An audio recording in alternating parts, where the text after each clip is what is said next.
Welcome friends, I am Dr. Pallavi Kaul and today we are going to know more about one of the esteemed educational organization of India, and that is National Council of Educational Research and Training. Under Article 51A of the Indian Constitution, one of the fundamental duties of every citizen of India is to strive towards excellence in all spheres of individual and collective activity, so that the nation constantly rises to higher and higher levels of endeavor and achievement.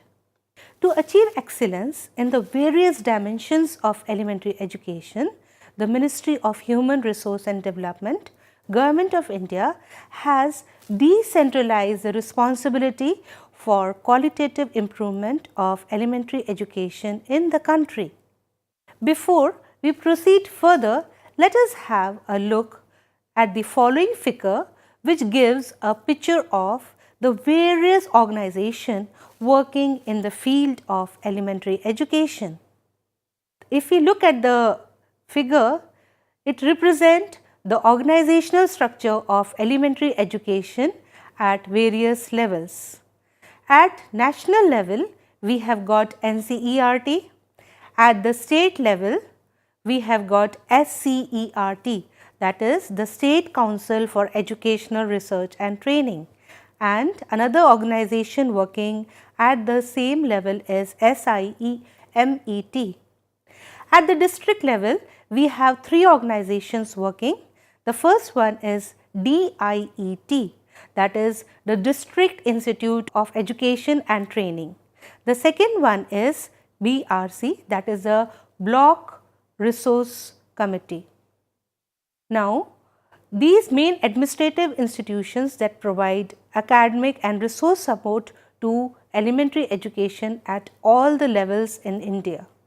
From 1954 onwards, a number of institutions were started in India, such as the Central Bureau of Textbook Research, which started in 1954. Another organization, that is the Institute of Educational and Vocational Guidance in 1954 again. National Institute of Basic Education in 1956. National Foundation Education Center in 1956. Another organization which started in 1959 was All India Council for Secondary Education.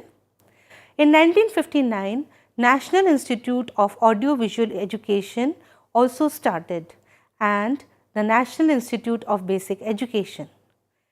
All these institutions were engaged for different functions and were looking at different aspects of elementary education. But in 1961, these 7 institutions were brought under a national institution which enjoyed a greater resource of personnel and expertise and larger autonomy of operation.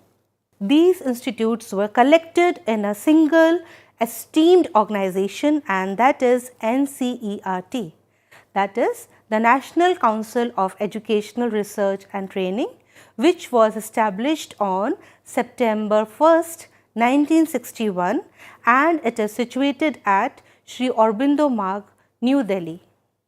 This the figure on your screen shows the symbol of NCERT. These are the 3 swines which are intertwined. Now let us know more about this symbol. The design of the NCERT logo is taken from Ashokan period relic of the 3rd century BCE, which was found in the excavation near Maske in Raichur district, Karnataka.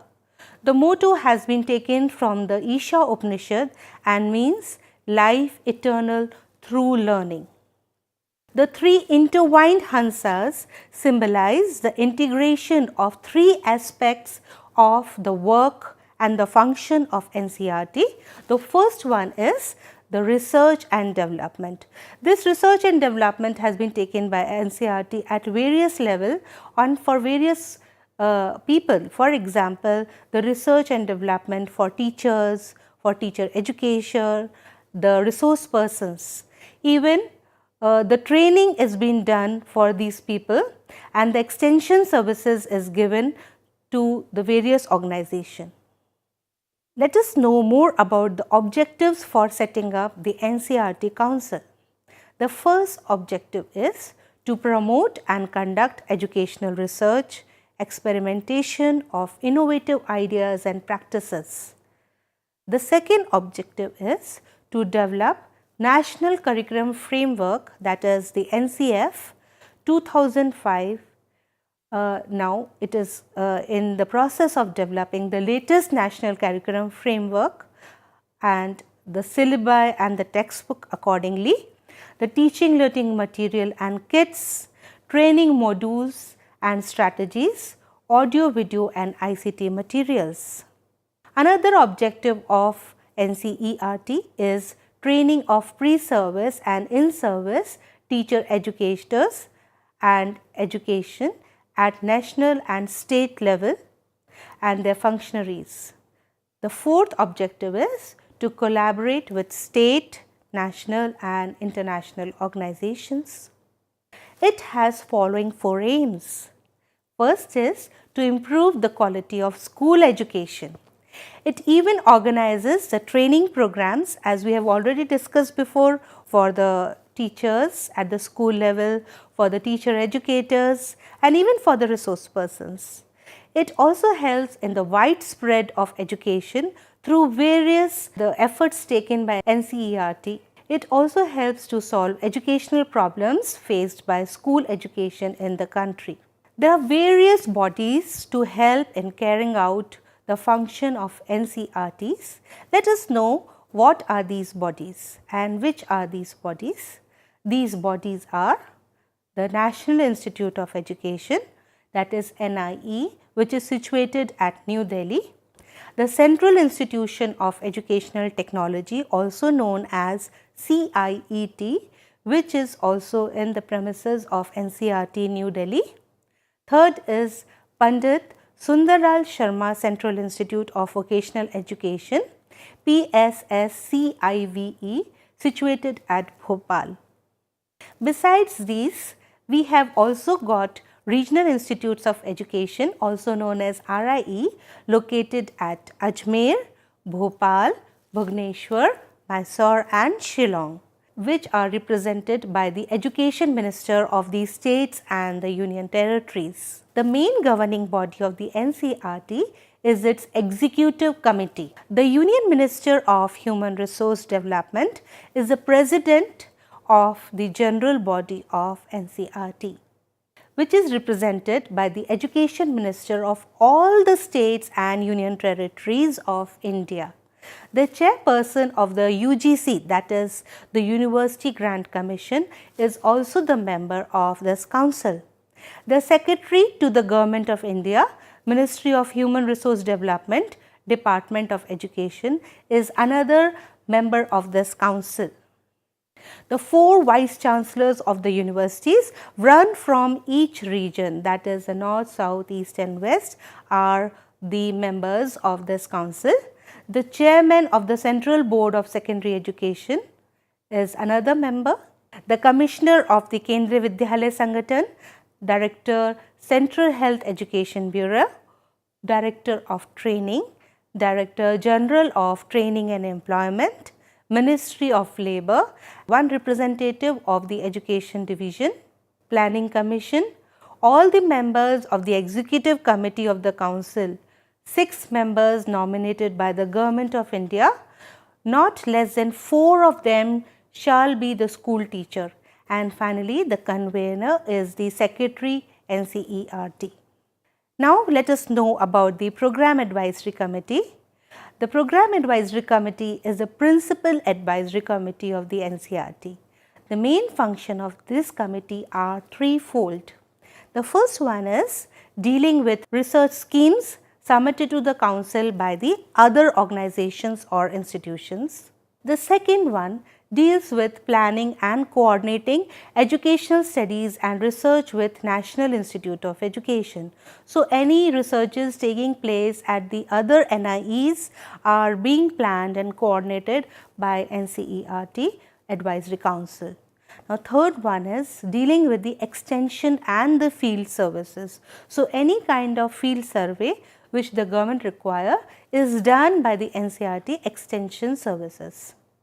Now, let us come to know about the role of NCERT. The main role of NCERT are as follows.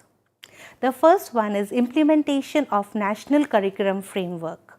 As we know, the National Curriculum Framework is a framework according to which all the books are prescribed in our country.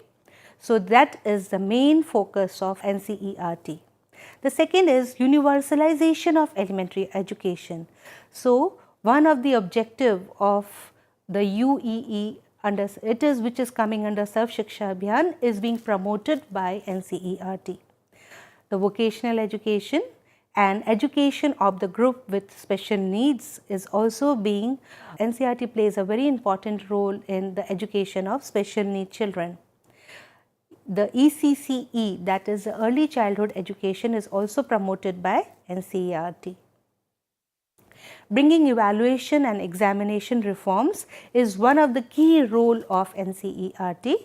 Information technology education is another role of in this also NCERT plays an important role, and promoting value education and educational technology is another role of NCERT.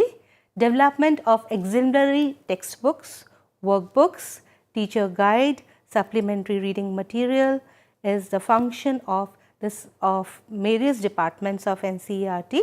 The production of teaching learning material, the online textbook, which are also can be downloaded from the e-Pathshala website, which is available on the NCERT website, is one of the important role of NCERT, and because of which all the students and all those children who are not able to get the printed format of books can directly get the link from the NCERT website e-Pathshala, and they can read and go through the books.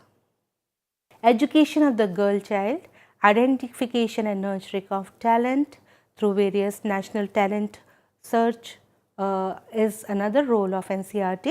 Guidance and counseling and improvement in teacher education and promoting international relations are the various other roles of NCERT. Now, let us know and discuss the functions of NCERT. Before we go and start discussing about these functions, we should have a look at this figure. The various functions of NCERT are research, training, development, pre-service, in-service training, orientation, studies, investigation and surveys, policy implementation, different fields, advice, dissemination. So, let us now discuss each of these functions one by one. Let us start with research. The NCERT organizes educational research independently and in collaboration with other organizations also. It organizes courses for educational research workers and offers research fellowships to encourage studies in school education. The assistant is given to scholars for publication of their PhD thesis. NCERT promotes researches, not only the researches done in RIE, but it even promotes researches done in the other organizations, for example, Jamia and many other organizations and other national universities. Let us know about the training function of NCERT. It organizes pre-service and in-service training of teachers at various levels, the pre-primary, elementary, secondary, higher secondary, and not only these, but at the teacher education also. The resource persons are also trained by NCERT. These trainings are provided in various areas such as vocational education, educational technology, guidance and counseling, special education, value education, art and craft education. Now, the upcoming field is yoga education, which our Prime Minister is very much interested in. Development. It develops and updates curricula and instruction material, syllabi for various levels of school education and makes them relevant to the emerging needs of society. For this, we have already seen the role of NCERT in developing the national curriculum framework. Presently, we are in the process of developing a new national curriculum framework, and according to this, there will be definitely changes in the instructional material and the syllabus of the school at various levels. It develops educational technology including educational aids and evaluation procedures and techniques. These development activities are also undertaken in the domain of educational technology, population education and education of the disabled and the special group. Pre-service and in-service training is another forte of NCERT.